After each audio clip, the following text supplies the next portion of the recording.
తలంతా దురద దురద పెట్టింది కదా అని గోకితే తెల్లటి పొట్టురాలి భుజాలపై చెవులపై అసహ్యంగా కనిపిస్తుంది. కొంతమందిలో అయితే ఏకంగా తలపై అట్టకట్టి పుండ్లు కూడా ఏర్పడతాయి. దీనంతటికీ కారణం చుండ్రు, అదేనండి డాండ్రఫ్.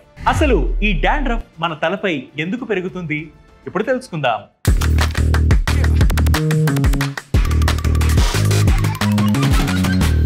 ప్రతి ఒక్కరి తలపైన సహజంగానే చుండ్రు ఉంటుంది.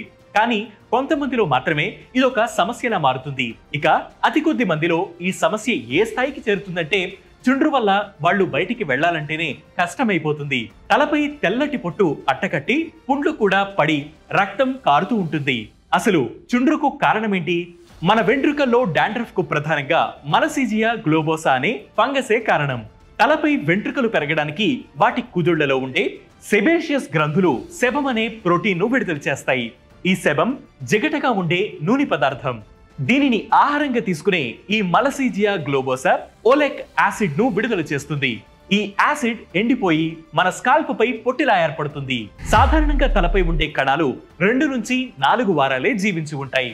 ఆ తర్వాత వాటి స్థానంలో కొత్త కణాలు వస్తాయి. అయితే ఈ ఫంగస్ వల్ల కణాలు 7 రోజుల్లోనే చనిపోయి ఓలిక్ యాసిడ్ తో కలిసి డాండ్రఫ్ లా ఏర్పడతాయి. ఇది అందరిలోనూ సాధారణమైన ప్రక్రియ. తరచుగా తలస్నానం చేస్తూ తలను క్లీన్ గా ఉంచుకుంటే ఈ డాండ్రఫ్ ను పోగొట్టుకోవచ్చు. అయితే కొంతమందిలో ఈ మలసీజియా గ్లోబోసా ఫంగస్ల సంఖ్య లెక్కకు మించి ఉంటుంది. అలాంటి వారిలోనే ఇది సమస్యగా మారుతుంది. దీనికి వాయు కాలుష్యం మరింత హాని కలిగిస్తుంది.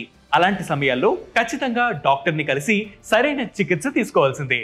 ఇది డాండ్రఫ్ వెనకాలన్న సైన్స్. అయితే మీరెప్పుడైనా డాండ్రఫ్ బారిన పడ్డారా? పడితే గనక కింద కామెంట్ సెక్షన్ లో మెన్షన్ చేయండి. ఇలాంటి ఇంట్రెస్టింగ్ ఫ్యాక్ట్స్ కోసం ప్రతిరోజు వేటి న్యూస్ యాప్ ని ఫాలో అవ్వండి. దాంతో పాటు వేటి న్యూస్ తెలుగు యూట్యూబ్ ఛానల్ ని సబ్స్క్రైబ్ చేయండి.